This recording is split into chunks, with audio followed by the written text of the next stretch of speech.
the people began to complain about the declining economic conditions. The pharaoh decided to start giving concessional rule to noble men throughout Egypt, creating small, independent states that could have their own laws, overseen by one man. We refer to these people as Nomarchs.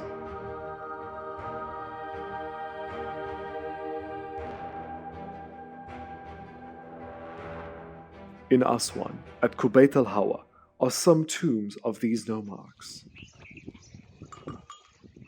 One Nomarch at the start of the 12th dynasty showed his power. He created a deep tomb in the mountain, and by carving himself on the facade of his tomb, on the outside of his tomb, he is shown performing scenes usually reserved for a pharaoh, along with several harem women. He is accompanied by his son and his dogs. The name of Sarenput I is so clear here. We can see the goose or the duck, the mouth, the water, the box, and the loaf of bread. And this spells out Sarenput, Sarenput. This man's successor, his nephew of the same name.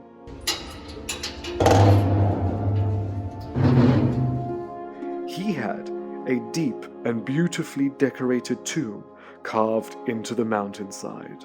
He had himself shown in the second hallway of his tomb in the form of a mummy. This was connecting him to the god of the next life, Osiris. He also wears a pleated headcloth and a falcon-tipped necklace. Surely this shows that he was trying to be shown as equal to the actual pharaoh. In the side chamber, we can see the human remains that have been located in Sarenput's tomb. You can see the remains of the top of a skull. But these bones are far too many to be one person. This tomb and many of the tombs at Qubbet el-Hawa were reused later on as mass burials, recycled as tombs for other people. So, apart from this one skull, there are lots and lots of other bones. All of these baskets are filled with bones.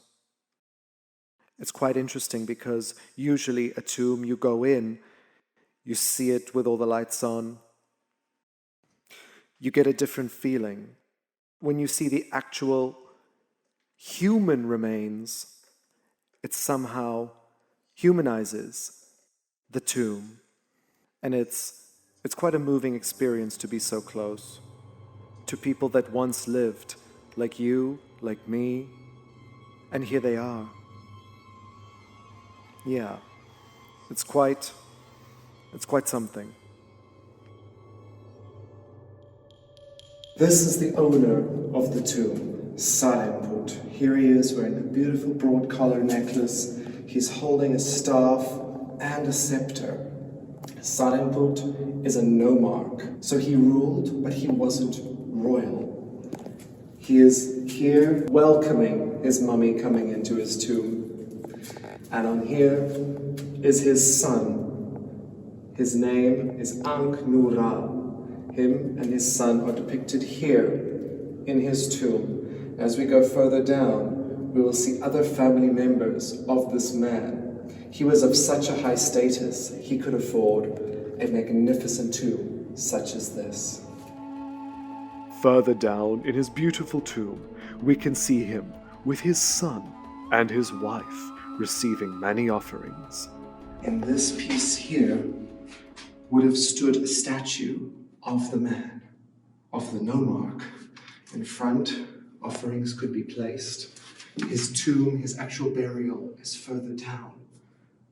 But here, we can actually see the workmen actually at work. Here's the grid that they used to create the perfect harmony in ancient Egyptian art. You can see the entire piece here that they just forgot to paint with this blue-gray color. Here, is how they would have made the tomb. You can see by Sarenput, they started to paint over the grid, yet they stopped. Did he die before the tomb was finished? Or did he run out of money? Or did the workmen just decide to stop? We don't know. But one piece that I find the most intriguing in Sarenput's tomb is this one. The beautiful man sitting here with his little goatee beard. And above, we can see the hieroglyph of an elephant. And with a little mound and this N, this spells out Elephantine, the island that he ruled on, which is just across from these tombs at Qubbet el-Hawa.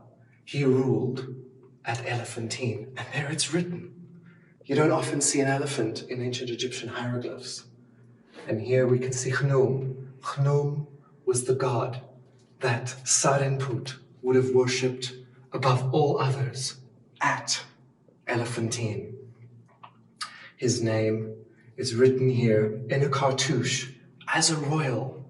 Now not Sarenput, he's now Nubkhara, which means this golden spirit of the sun, Sarenput.